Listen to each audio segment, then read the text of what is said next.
É a única alteração na programação, já está no site. Oficial esta pequena alteração. Neste momento gostaríamos de convidar para compor a mesa os anfitriões deste evento, a senhora presidente da Associação Baiana de Auditores Municipais, Márcia Dourado, acompanhada do senhor presidente da Associação dos Procuradores do Município de Salvador, Eduardo Rassel.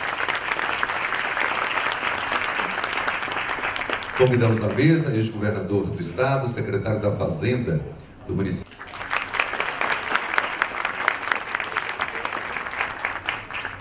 Senhor presidente da Federação Nacional dos Auditores e Fiscais de Tributos Municipais, Célio Fernando.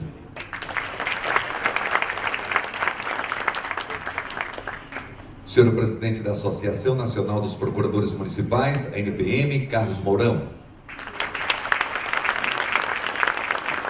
Convidamos a senhora subsecretária de Gestão do município de Salvador, Isabela Cabral, representando o secretário do município, Tiago Dantas. E a senhora procuradora Fabiana Duarte, representando a Procuradora-Geral do município de Salvador. Gostaríamos ainda de registrar e agradecer a presença da diretora financeira da NPM, Anne Caroli, aqui conosco, do vereador aqui do município de Salvador, o senhor Silvio Humberto, encontra-se sentado aqui na primeira fileira deste auditório. Neste momento, convidamos todos para, em posição de respeito, ouvirmos o hino nacional brasileiro.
Gostaríamos ainda de registrar e agradecer a presença.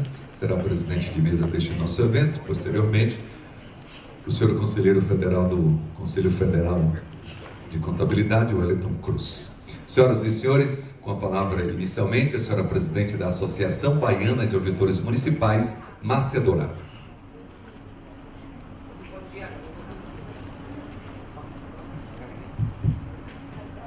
Bom dia a todos.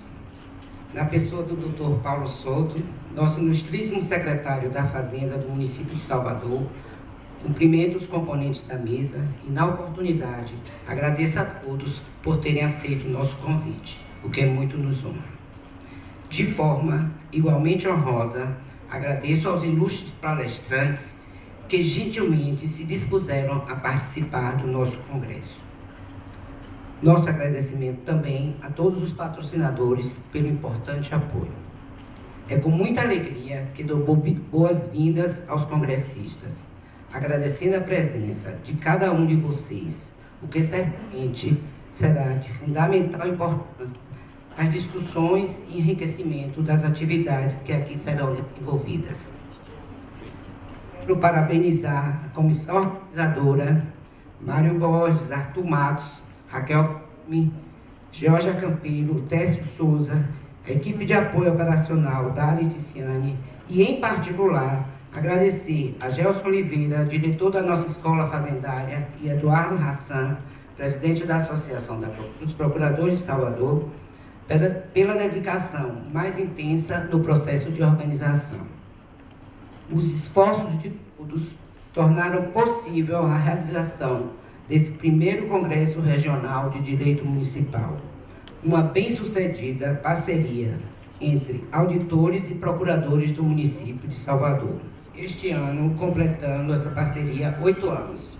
A ideia desse congresso surgiu já há algum tempo e hoje tornou-se realidade. Não poderia de registrar de novo a atuação da dupla Hassan e Gelson, um pelo encorajamento e otimismo para vencer a barreira do curto tempo, o outro pelo impulso e controle das ações que tínhamos de realizar para viabilizar o Congresso, que espero seja exitoso. A todos vocês, colegas e amigos da Bahia e demais estados brasileiros, desejo que esses 2 dias se constituam em uma grande oportunidade para reflexão e discussão de questões atinentes à autonomia municipal, pacto federativo e o papel dos fiscos municipais frente à proposta de reforma tributária que retoma fôlego no cenário político brasileiro e na qual se vislumbra a perspectiva de redução da autonomia financeira e política dos municípios. A todos um ótimo congresso, desejando também que lhes sobre tempo para desfrutarem da nossa bela cidade. Muito obrigada.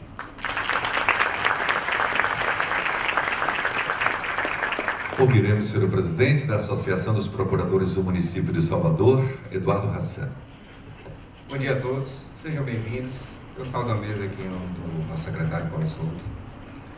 Márcia, meses, semanas, dias, a gente sentando e tentando organizar esse evento. Uma ideia que a gente teve ano passado, né, no finalzinho do nosso evento, que era um evento local, que começou a crescer. A gente teve o apoio das nacionais, o apoio da FENAFIN, o apoio da NPM, e aí conseguimos construir o primeiro Congresso Regional de Direito Municipal, fazendo uma coisa que é muito difícil, unindo 2 grandes carreiras municipais, auditores e procuradores. E temos aqui procuradores e auditores do norte do país até Salvador, que é a última capital do Nordeste, incluindo várias outras cidades ao longo do país, das outras regiões que também vieram prestigiar. Mas é a importância dessa união entre carreiras que a gente não pode deixar de lado. A gente está vivendo um momento conturbado político no país, em que a gente percebe uma briga de vaidades entre as carreiras que dificulta muito a gente conseguir melhorar e manter a qualidade do nosso trabalho. Uma briga de vaidade desnecessária. E esse evento, a gente consegue aqui unir duas carreiras que às vezes em outros lugares, em outros municípios, tem conflito, mas aqui a gente consegue unir e andar de braços dados. Eu não vou citar os nomes das pessoas que organizaram, porque eu posso acabar esquecendo alguém, mas eu não posso deixar de agradecer a Geórgia, que não faz mais parte da associação, mas se empenhou dos detalhes importantíssimos para esse evento acontecer. Geórgia, meu agradecimento aqui, pessoal. Esse evento é um evento que vai tratar de um tema importante, que é a autonomia municipal, e mostrar essa crise do federalismo que a gente está vivendo. O município, e eu gosto de repetir isso, é uma jabuticaba das mais doces, né? É uma coisa que só existe no Brasil, não existe município em outro lugar. Mas a gente não mora no Estado, a gente não mora na União, a gente faz a nossa vida no município. E é quem é responsável pela maioria dos serviços públicos e às vezes leva a culpa por coisa que não é responsável, como violência, que é uma atribuição do Estado. E quando eu ouço as pessoas falando, é um absurdo porque a gente não investe em segurança, mas segurança não é um problema do município, é um problema do Estado. E eu ouço as pessoas se equivocarem no senso comum e criticarem o município, mesmo quando o município faz um bom papel, pelas políticas que ele é responsável. E essa reforma tributária que está em discussão aqui nesse evento como tema principal, é algo que não pode acontecer com a redução dessa autonomia municipal, com a redução dos tributos municipais, com a redução de alguns dos impostos mais importantes, como é o caso do ISS. Essa discussão a gente vai levar aqui, e os palestrantes vão trazer para vocês, e a gente trouxe nomes renomadíssimos no país inteiro para brilhantar esse nosso evento. Nosso carinho a todos vocês, espero que vocês se divirtam, que vocês aprendam, que vocês levem a bagagem de volta para casa e que, como a Márcia disse, se tiver um tempinho, aproveite para curtir a nossa cidade. Muito obrigado, boas-vindas a todos.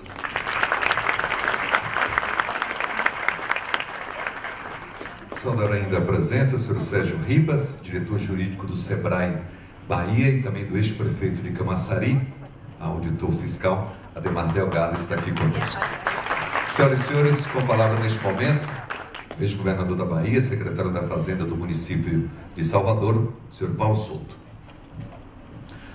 Muito bom dia, eu queria cumprimentar todos os componentes da mesa, em nome dos presidentes das duas associações que organizaram esse evento, da Associação Baiana da Associação dos Auditores da ABAN e da Associação dos Procuradores do município de Salvador, cumprimentando pelo tema do Congresso e dizendo, para começo de conversa, o seguinte: nós nem podemos dizer, como habitualmente se faz, que esse é um momento ideal para discutir esse assunto, porque qualquer momento para discutir esse assunto que o Congresso, esse encontro está discutindo, seria um momento ideal, tal a magnitude, tal a importância que isso existe, que isso significa para o Brasil.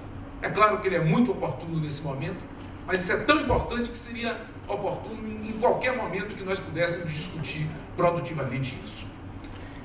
Eu da outra vez disse aqui que, como geólogo, eu não iria ousar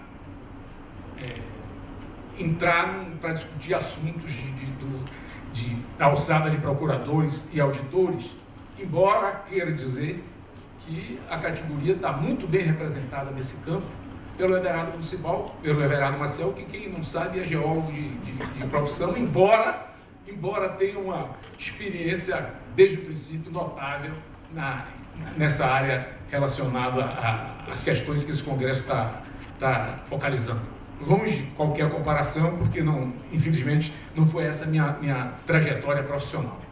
Eu até tinha preparado uma coisinha um pouco mais organizada, mas já vi que o tempo não vai me permitir isso, eu vou tentar alinhavar rapidamente, né? E começar dizendo o seguinte, que nós assistimos hoje o que nós podemos dizer que é um grande paradoxo na questão municipal. E que paradoxo é esse? Os municípios cada vez mais exigidos pela prestação de serviços, né? Cada vez mais a sociedade exigente, demandando da autoridade que é mais próxima, que é a autoridade municipal. Isso é uma realidade, e demandando não apenas quantitativamente, demandando o que é muito justo qualitativamente pela qualidade dos serviços. E por que o paradoxo? Pelas dificuldades cada vez maiores que os municípios têm em disporem de recursos para fazer face a essas demandas. É esse o grande paradoxo que nós precisamos encontrar uma forma de resolver. E encontrar uma forma saudável de resolver. Nós precisamos melhorar e aumentar a arrecadação sem aumentar impostos, para que nós possamos cumprir as obrigações que a sociedade cada vez exige mais dos municípios. É realmente uma situação, e eu quero falar isso fugindo ou contestando um pouco a ideia dos municípios como grandes desperdiçadores de recursos, que não aplicam recursos, etc, etc. Eu quero falar isso para municípios que têm consciência da necessidade que têm em aplicar e aplicar bem os recursos que são disponíveis. Então, é preciso aumentar a arrecadação. E por que é preciso aumentar a arrecadação? É preciso, sobretudo, porque os serviços sociais... O Brasil ainda vive uma situação muito diferente, por exemplo, de países mais adiantados, onde toda a infraestrutura, por exemplo, já está praticamente construída, né? E os recursos são cada vez mais aplicados na melhoria e na modernização dos serviços sociais. Nós não. Nós temos os dois grandes problemas. Nós precisamos melhorar muito os nossos serviços sociais. Eu quero falar educação, saúde, assistência social, as questões relativas ao emprego, etc. Mas, infelizmente, ainda temos um déficit enorme na nossa infraestrutura municipal, como são os problemas de mobilidade, de habitação, de saneamento, etc. Então, é realmente uma situação bem diferente se nós, por exemplo, já tivéssemos toda uma infraestrutura formada e pudéssemos dirigir tudo isso para a parte de serviços, né? Mas que continua sendo, eu diria que uma preocupação maior, uma preocupação grande dos municípios. E serviços esses que têm aumentado a sua demanda. Primeiro, aqui no caso de Salvador, e eu tenho que falar isso, embora rapidamente, por quê? Porque nós tínhamos um nível de cobertura desses serviços muito baixo. Segundo, porque a crise aumentou essa demanda, porque muitas pessoas migraram das escolas privadas para as escolas públicas, deixaram de ter os seus planos de saúde e tiveram que ir até os serviços públicos de saúde. Isso realmente torna mais difícil a consecução desses serviços. Uma exigência cada vez maior e muito justa do transporte público, e tudo isso precisa de recursos sadios, que inclusive tenham que arcar. Essa é outra questão, porque à medida que a gente amplia esses serviços sociais, nós temos que ampliar o custeio. Não tem outra solução. Não se passa de uma cobertura, por exemplo, de 12% de atendimento aos programas de saúde da família para 40%, 50%, sem aumentar o custeio. Estou falando aqui particularmente no nosso caso, em que era uma situação realmente muito vulnerável do ponto de vista de percentual de cobertura, né? Hoje em dia, o Tesouro Nacional considera como elemento fundamental para ranquear os municípios, para que eles possam ter acesso a operações de crédito, um conceito chamado poupança corrente. O que é isso? A diferença apenas em termos de gastos e de receita corrente. É preciso poupar para ter um ranquear que não posso deixar de fazer um pouquinho uma pequena propaganda. Salvador, felizmente, é o ranquear. É preciso ter no mínimo 10% de poupança para ser classificado dessa forma e ter acesso a operações de crédito que são uma maneira sadia de você antecipar, por exemplo, certos investimentos, certos serviços do município que com recursos próprios só poderiam ser feitos com um tempo muito maior. Então, é esse o panorama, né? Esse o panorama, e além do mais os municípios, né? E os estados também, diferentemente do que acontece com a União, nós somos obrigados a gerar poupança para amortizar a nossa dívida. Nós não podemos, por exemplo, fazer face a utilizar o mercado, emitir títulos, etc., para pagar a dívida, né? Não, nós somos obrigados a poupar recursos, porque essa é a única fonte de nós pagarmos a nossa dívida, é poupar esses recursos. Então é essa a situação, e é isso que impõe realmente uma necessidade de aumento de arrecadação sadio, né? Que é muito difícil no momento em que a economia está estagnada, né? E ainda mais quando a sociedade não suporta mais ouvir falar em aumento de carga tributária. Então, nós temos que encontrar meios de aumentar a nossa arrecadação, considerando, por exemplo, esses dois pré-requisitos que são requisitos fundamentais. Claro que todo mundo sabe que a arrecadação nos últimos anos ela foi principalmente a partir de 15, 16, 17, ela foi uma arrecadação que caiu em termos reais. Então, imagine o que é suportar, né, um aumento, por exemplo, da demanda desses serviços, né, ampliar a cobertura desses serviços, contando com a arrecadação, que é uma arrecadação estabilizada ou caindo em termos reais. E aí, uma outra hipótese, esse tema tem um pouco de relação. Um outro problema que está acontecendo do ponto de vista de aumento de arrecadação é o problema da judicialização. Quantas coisas têm sido judicializadas e que têm sido obstáculos muito grandes à judicialização. E eu não poderia deixar de falar, até eu confesso um pouquinho por desabafo, na questão do IPTU de Salvador, que está há 5 anos dependendo de um julgamento definitivo de uma ADIM, que liminarmente foi aprovada por larga maioria no Tribunal de Justiça e que até hoje, infelizmente, não teve o seu julgamento definitivo, criando muito dessa insegurança tão ruim para todos os lados. Eu não vou discutir aqui o mérito ou não da constitucionalidade ou da inconstitucionalidade que foi alegada. O que eu posso dizer é que, embora reconhecendo que não havia indícios de inconstitucionalidade, o município de Salvador preferiu fazer todas as modificações que eventualmente poderiam levar a essa interpretação, fez essas modificações ao longo desse tempo, publicou a famosa tabela de alíquotas progressivas, né, que foi considerado que não tinha sido publicada, e que o município sempre disse o seguinte: ela é muito clara. Eu às vezes fico até pensando, o executivo tinha o termo é isso, né, discricionariedade para fazer. Não tinha nada disso, nunca eu, como secretário da Fazenda, pude ter qualquer influência. Isso era uma coisa que estava perfeitamente parametrizada, mas ainda assim se publicou isso, se fez uma redução substancial num dos fatores que era considerado que tinha havido um aumento fora dos padrões, tendo em vista a questão do mercado imobiliário, que foi a questão dos terrenos. Enfim, praticamente corrigiu ou pacificou, né, que eu poderia falar mais, mas não tem tempo para isso, pacificou tanto esses temas, né, na expectativa de que essa coisa tivesse uma solução, que nós pudéssemos sair dessa atmosfera de segurança, mas infelizmente isso não aconteceu. E aí, quando eu ouço falar em escorcha fiscal, né, só para terminar, eu fico me perguntando, afinal de contas, que IPTU é esse que gera tanta polêmica? Fica parecendo que nós arrecadamos, enfim, muito com relação ao IPTU. Então a pergunta é: que IPTU é esse? É o IPTU que tem 250 mil contribuintes isentos com imóveis até 96 mil reais. É uma política fortemente social de tributação que o município resolveu adotar. Esse é o IPTU, às vezes criticado.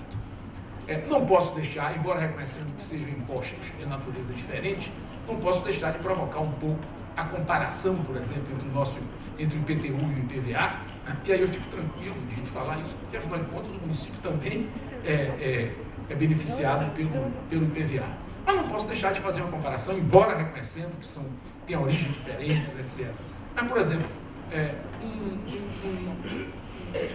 um automóvel que custa 96 mil reais, né? Um automóvel que custa 96 mil reais, ele tem um IPTU um IPVA de R$ 2.800 e tem um IPTU isento. Se eu for para a faixa mais alta, né? E o pessoal fez uma série de comparações com isso. Por exemplo, um apartamento que custa 3,2 milhões de reais, que paga um IPTU em torno de 5 mil reais, é praticamente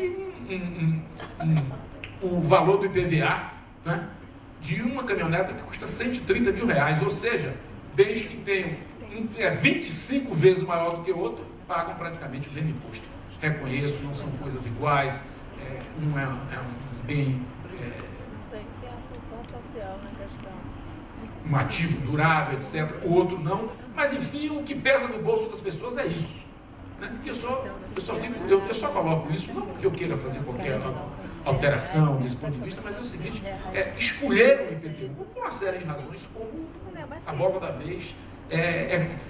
Outro dia eu estava dizendo, se subiu a energia elétrica aqui, outro dia, né, 17%, eu não vi um protesto de um certo número de entidades, etc., que estão todos os dias presentes, colocando o IPTU como o grande vilão da história da economia do município. Depois, só para ter uma ideia, na hora que se diz que é uma arrecadação, o IPTU, por exemplo, ele hoje é responsável, se nós pegarmos toda a arrecadação do IPTU de Salvador, ele paga o equivalente a 2,5 folhas da prefeitura por ano. Só para ter uma ideia do significado efetivo desse imposto, e para se tirar essa impressão que ele é uma coisa escorchante, que a prefeitura, arrecada de uma forma exorbitante com esse imposto. Ele paga exatamente 2,5 folhas do município por ano, para ter uma ideia do que é que isso significa.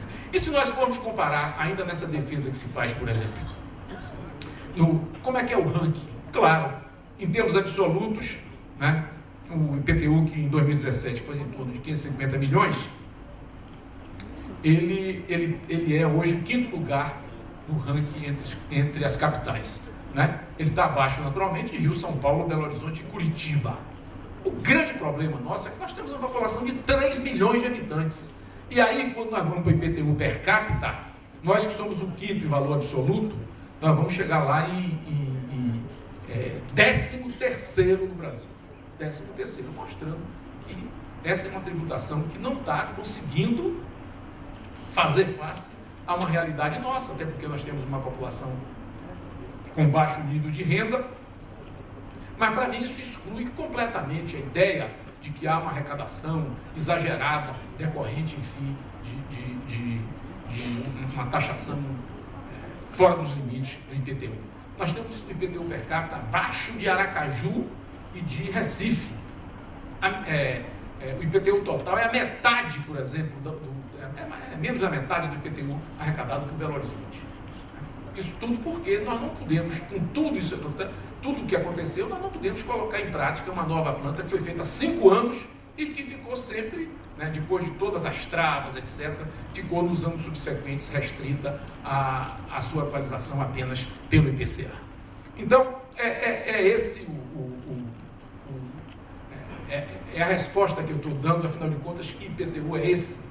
É exatamente esse que eu focalizei aqui e que, para mim, desconfigura completamente a ideia de que Salvador está eventualmente exagerando nas suas taxações. Se quis atribuir até ele como o grande vilão da crise imobiliária que foi horizontal praticamente para todo o país, mas que aqui teve realmente uma contingência especial, né? Qual foi? Depois a crise pegou Salvador com um enorme estoque de unidades imobiliárias. Um enorme estoque de imobiliárias. Quer dizer, quando começou a crise econômica, Salvador, que vinha de um grande boom na área imobiliária, tinha um enorme estoque e, naturalmente, antes da venda desses estoques, que ainda não foi concluída até hoje, 4 anos depois, né, naturalmente que os investimentos as novas incorporações foram menores. Então, eu queria só focalizar isso, como eu disse, um pouco de desabafo para essa situação, dentro do conceito de que, infelizmente, cada um defende naturalmente seus interesses, que a judicialização tem prejudicado bastante. Às vezes, ela pode ser, eu diria que, ter justificativa. Às vezes são formas apenas de consagrar inadimplências crônicas que efetivamente existem e que precisam ser corrigidas. Mas, afinal de contas, para dizer que não se tem uma boa notícia, o Congresso ontem aprovou, né, em regime de urgência, talvez vote hoje um projeto para padronizar aquelas obrigações acessórias da nova legislação do ISS, que vai permitir aos municípios ter acesso, né, sem aumentar, não vai ter carga tributária, apenas é uma redistribuição da carga tributária muito concentrada nos locais onde existiam as sedes dos prestadores de serviço para a residência dos tomadores. Isso, alguns desses setores, por exemplo, como os cartões de crédito, já tinham começado a pagar, mas houve uma decisão liminar do Supremo que suspendeu isso, mas com a aprovação desse projeto, que padroniza, e é muito justo que padronize, porque seria insuportável que 5 mil municípios estabelecessem legislações municipais para o pagamento desse imposto. Nós esperamos que isso rapidamente possa significar uma nova fonte de recursos para o ISS, que é um imposto muito vinculado à atividade econômica, muito importante para a gente, principalmente. Salvador ainda é uma cidade com uma atividade econômica que, infelizmente, não é a que nós desejávamos, mas, de qualquer sorte, é um fator que pode melhorar um pouco isso. Eu acho que, ainda sobre o ISS, eu não vou entrar, porque vai ser certamente discussão aqui no problema do que é que está previsto para ele na reforma tributária, apenas dizer que ele hoje é um imposto sob constante ataque. O ISS é hoje um imposto atacado de todas as formas. E tem contra a gente, não vou exagerar, mas nós temos que, nesse ataque, reconhecer que muitas vezes ele interessa aos estados e às empresas. Então são dois atores que muitas vezes são muito fortes, né? E que nesses ataques periódicos que são feitos ao ISS e que prejudicam muito, né? Afinal de contas, a base dos municípios é muito pequena, né? Tem o que? O IPTU, o ISS e o ITV, né? Esses dois últimos muito ligados à atividade econômica. De modo que vocês todos aí, eu acho que tem que ficar muito atentos a isso, eu tenho certeza que estão, para que a gente possa sair daquilo que no princípio eu falei, que esse grande paradoxo de se exigir cada vez mais que os municípios façam aquilo que é de sua obrigação, mas que ele tenha menos dificuldades para melhorar a sua arrecadação de forma sadia e atender às necessidades da população. Muito obrigado.